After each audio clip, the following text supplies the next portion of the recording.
I came to Balance Physical Therapy originally in 2018 after I had surgery for a shoulder injury on my right shoulder.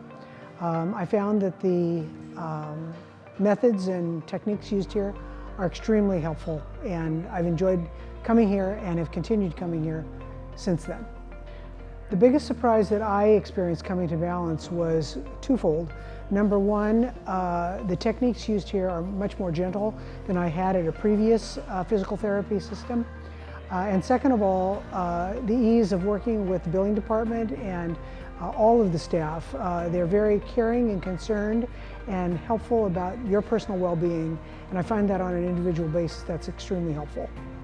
My perspective on physical therapy has changed because I find that even gentle techniques and movements make a big difference over time, and that's what makes the difference in helping someone heal. I think that this has made a big difference for me.